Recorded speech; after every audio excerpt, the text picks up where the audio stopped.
So now we are to discuss the kinds of utility. So there are three kinds of utility: marginal utility, total utility and average utility. ठीक है, तो marginal utility क्या होती है? Marginal utility is the utility that has been derived from an additional unit of any commodity. ठीक है, तो जब हम किसी कमोडिटी की एक एडिशनल यूनिट को कंज्यूम करते हैं तो ऑब्वियसली हमें कुछ यूटिलिटी जो है वो एक्स्ट्रा मिलती है from the unit that we have already consumed. ठीक है ना, तो हमने जो कंज्यूम किए एक यूनिट, उसके बाद हम जब दूसरी यूनिट कंज्यूम करेंगे तो ऑब्वियसली क्या होगा, उससे और उन दोनों के बीच में कोई ना कोई डिफरेंस होगा. ठीक है, फॉर एग्ज़ाम्पल अगर आप अपना मील ले रहे हैं और आपको भूख बहुत ज़ोर से लगी है तो आपका जो फर्स्ट चपाती होगी मील की, तो उसका आप जो कंज्यूम करेंगे तो उसकी यूटिलिटी आपके लिए हायर होगी. ठीक है ना, उसके बाद आप जब नेक्स्ट चपाती कंज्यूम करेंगे तो टोटल यूटिलिटी तो हायर होगी, लेकिन मार्जिनल यूटिलिटी जो है वो कम हो सकती है क्योंकि आपकी जो भी हंगर था वो थोड़ा सा सेटिस्फाई हो गया है by the use of the first unit of chapati. ठीक है, तो टोटल यूटिलिटी जो है वो इंक्रीज़ होगी, लेकिन मार्जिनल यूटिलिटी जो होगी that will be the difference between the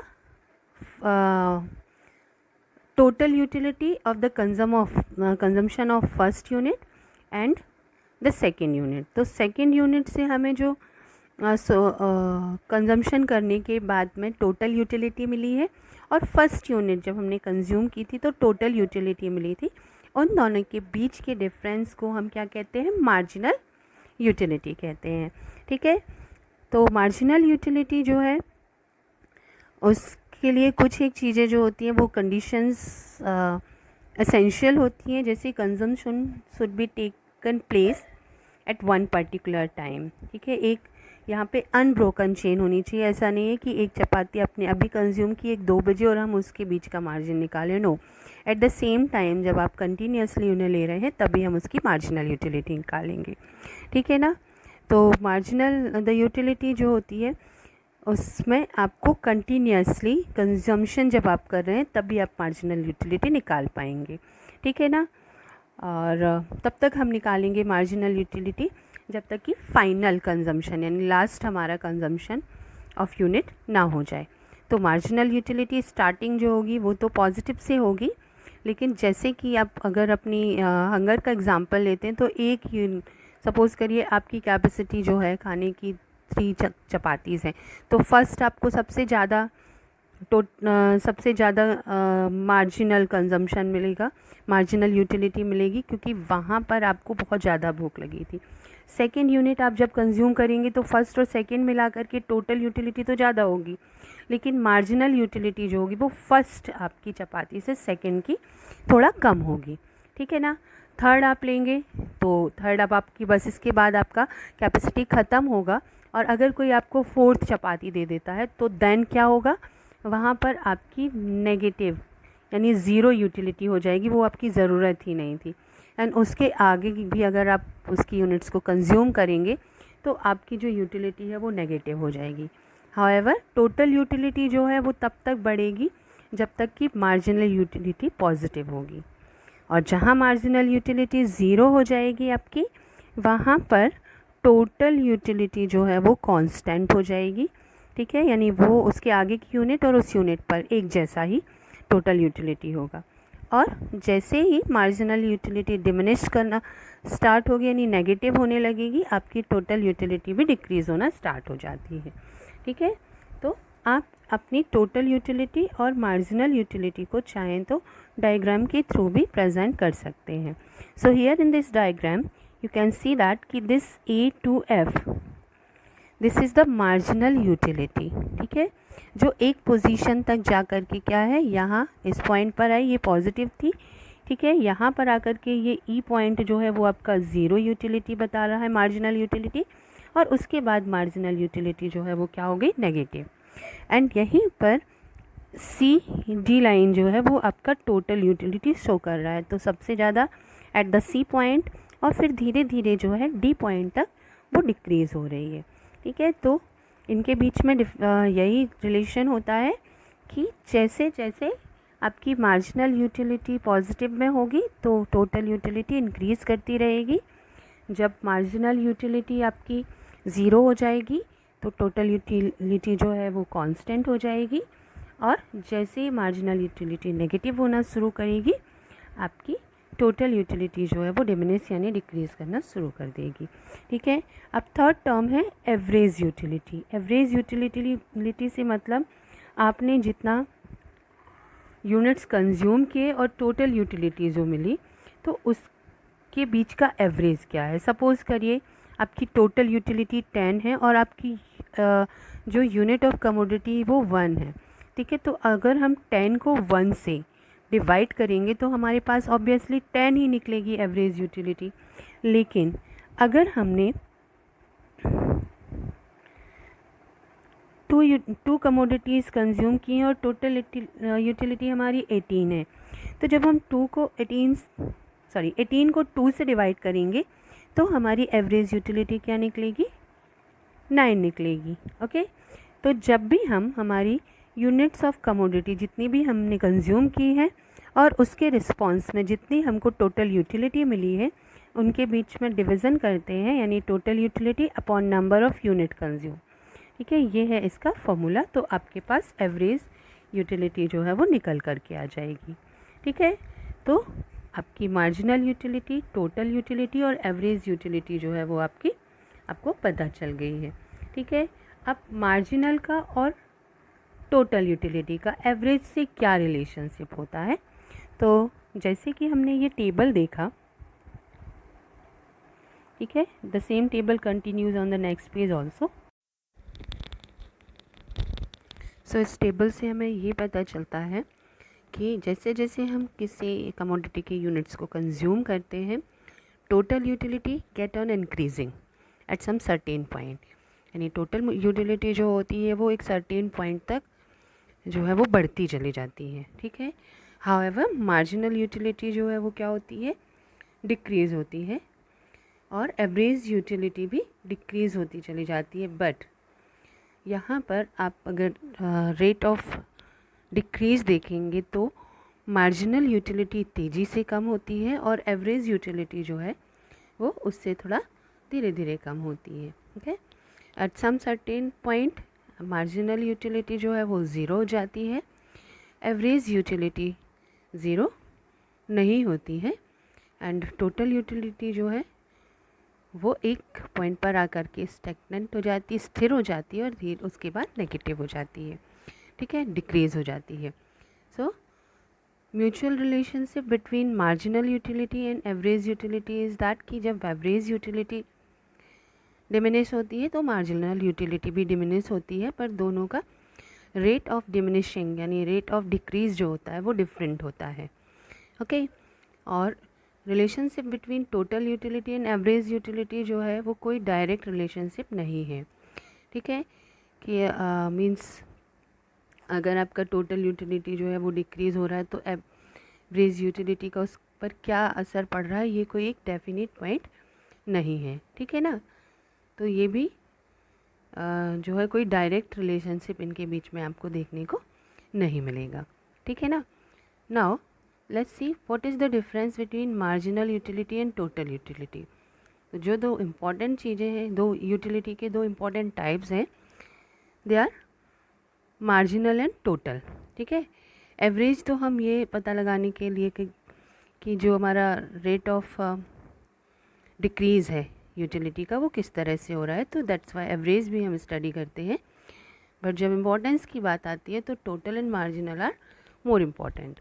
तो मार्जिनल यूटिलिटी क्या होती है, जो लास्ट यूनिट हमने कंज्यूम की है किसी कमोडिटी की उससे हमको पता चलता है, and total utility sum total of all the units that we consume उनके टोटल को कहते हैं। ठीक है। Marginal utility decreases as the consumption increases, जैसे जैसे कंजम्पशन बढ़ता है मार्जिनल यूटिलिटी डिक्रीज़ होती है। ठीक है। बट टोटल यूटिलिटी इस कंजम्पशन के साथ में इंक्रीज़ होती है एक सर्टेन पॉइंट तक। कंट्रीब्यूशन इज़ दैट कि marginal utility is very important for the price determination. Okay. जबकि टोटल यूटिलिटी का प्राइस डिटर्मिनेशन में कोई भी रोल नहीं होता है। And marginal utility become zero at the point of satisfaction. जब सेटिस्फेक्शन का पॉइंट हो जाता है, यानी जहाँ पर हमारी आवश्यकता पूरी हो जाती है, हमें संतुष्टि फील होने लगती है, वहाँ पर मार्जिनल यूटिलिटी ज़ीरो हो जाती है। ठीक है, और उसके बाद क्या हो जाएगी, वो नेगेटिव हो जाएगी अगर हम और कंज्यूम करते हैं। ठीक है, the point of satisfaction in maximum utility stages in total utility. तो मैक्सिमम हमारा होता है पॉइंट जब टोटल यूटिलिटी में, जबकि हमें सेटिस्फेक्शन मिलता है, यानी हमारी ज़रूरत जो है वो पूरी तरह से फुलफ़िल हो जाती है। ओके, अब देखते हैं, जैसे मैंने कहा marginal utility plays a very important role in price determination. ठीक है, तो what is the importance of this concept of marginal utility, ये हम नेक्स्ट डिस्कस करने वाले हैं। सो ये जो मार्जिनल यूटिलिटी है, एक्चुअली ये प्राइस थ्योरी का बेस है। ठीक है, इसकी हेल्प से price of a commodity is determined in market. ठीक है, क्योंकि कोई भी कंज्यूमर जो है वो उससे ज़्यादा पे करना कभी भी नहीं चाहेगा जितनी मार्जिनल यूटिलिटी किसी कमोडिटी की यूनिट से उसको मिलने वाली है। ठीक है, तो अगर मार्जिनल यूटिलिटी हायर है तो प्राइजेस भी हायर होंगे, और अगर मार्जिनल यूटिलिटी लोअर है तो प्राइजेस जो हैं वो भी लोअर होंगे। ठीक है, तो मार्जिनल यूटिलिटी ही ये डिसाइड करती है कि किस चीज़ की प्राइस हायर होना चाहिए और किस चीज़ की प्राइस जो है वो लोअर होनी चाहिए। ठीक है, सो यहाँ पर this law is also called the Gaussian's this law is also called the paradox of diamond and water. ठीक है, diamond is precious as well as water is also very much precious.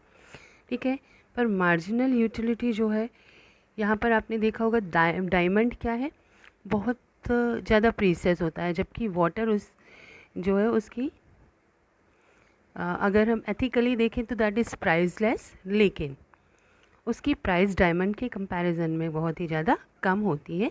सो इसका reason ये है कि water जो है वो available बहुत ज़्यादा है, डायमंड्स की अवेलेबिलिटी कम है। तो जब हम किसी ऐसे रिसोर्स को परचेज़ करते हैं जो बहुत ही कम है, तो उसकी मार्जिनल यूटिलिटी जो होती है वो हायर होती है। ठीक है, जबकि वाटर की अवेलेबिलिटी बहुत ज़्यादा है, दैट्स वाई इसकी मार्जिनल यूटिलिटी क्या होगी, वो बहुत कम होगी। So diamonds are very higher in price and water is quite low, even no price thing है। ठीक है ना, so importance of marginal utility is just that कि आपका प्राइस डिटर्मिनेशन मार्जिनल यूटिलिटी को देखते हुए ही किया जाता है मार्केट में। ठीक है, next topic that is very important in economics is law of diminishing marginal utility. ठीक है ना, तो diminishing marginal utility से आपको वैसे ही समझ में आ रहा है कि ये लॉ बात करेगा कि marginal utility diminish यानी डिक्रीज़ कैसे होती है और उसके ऊपर क्या थियरी जो है वो वर्क करती है। तो ये एक साइकोलॉजिकल फिनोमेना है कि जैसे जैसे हम किसी सर्टेन कमोडिटी को कंज्यूम करते हैं, तो एक के बाद अगर एक कई सारी कमोडिटी हम कंज्यूम करेंगे तो हमारी जो इंटेंसिटी ऑफ वांट है, हमारी जो ज़रूरत है, वो धीरे धीरे डिक्रीज़ होने लगेगी और एक समय आएगा, एक सर्टेन पॉइंट आएगा जहाँ पर हमें उसकी ज़रूरत जो है वो बहुत ही कम होगी।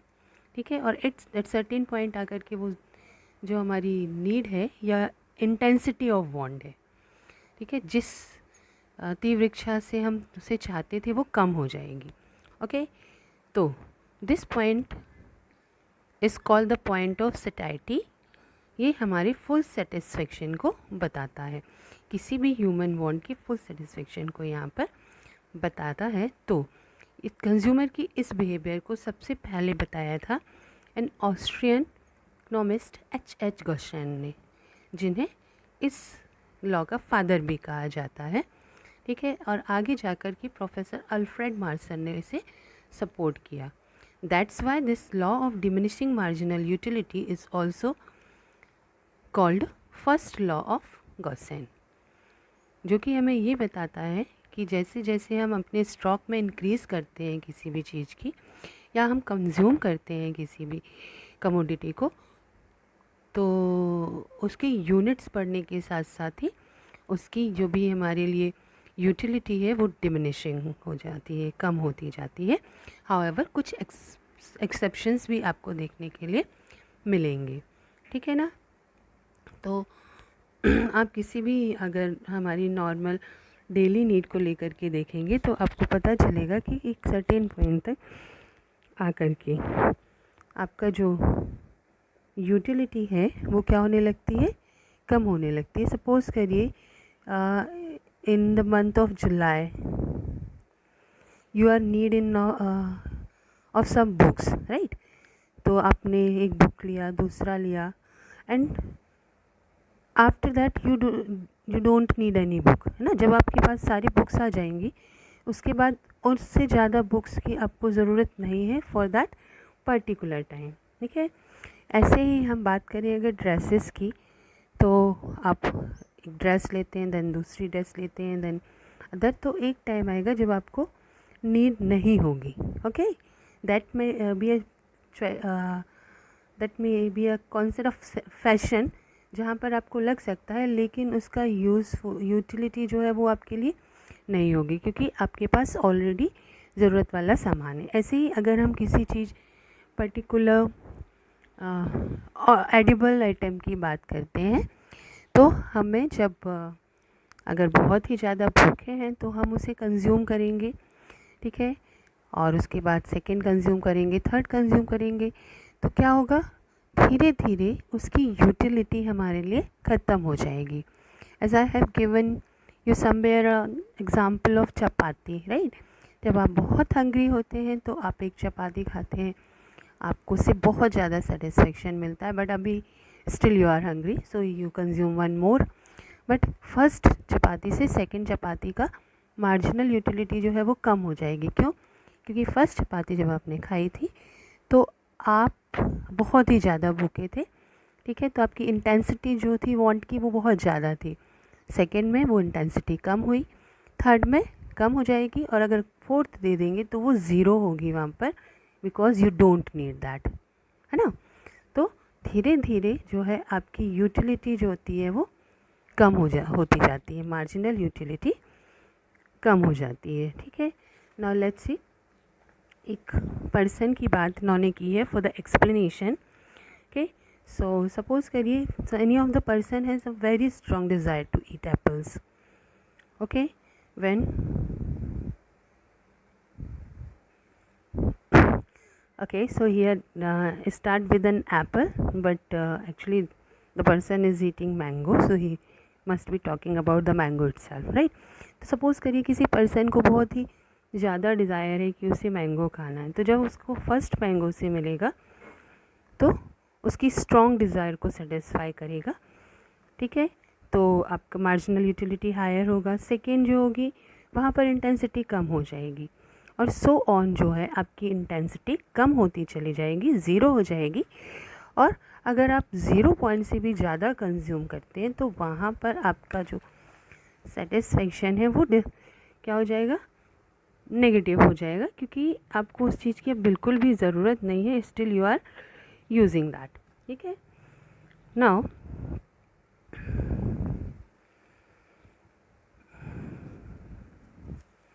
here at page number 54 there is a table regarding same thing, ठीक है। और इसे हम चाहें तो डायग्राम से भी बता सकते हैं। Now I have told you कि there must have been some of the assumption of every law, ठीक है। तो हम मान कर के चलते हैं कुछ एक चीज़ें हर एक लॉ के लिए, तो same thing is there with the law of diminishing marginal utility, okay. तो लेट्स सी कि what is the first assumption, the period of consumption must be same. तो ये ज़रूरी है कि आप जब भी किसी कमोडिटी के यूनिट्स को कंज्यूम कर रहे हैं तो वो सेम टाइम पर यानी उसी समय में एक साथ ही जितनी कमोडिटी हैं उनको कंज्यूम करेंगे।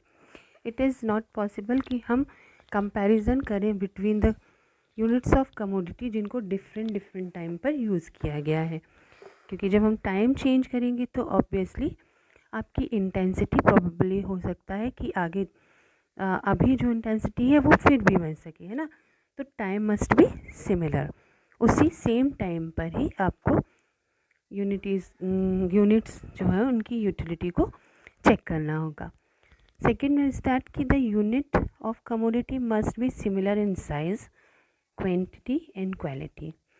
जिस भी कमोडिटी के बारे में हम डिस्कशन कर रहे हैं तो उस कमोडिटी की यूनिट्स में everything must be similar, like उसका साइज़ भी सिमिलर हो, उसकी क्वालिटी भी सिमिलर हो और क्वांटिटी भी सिमिलर हो।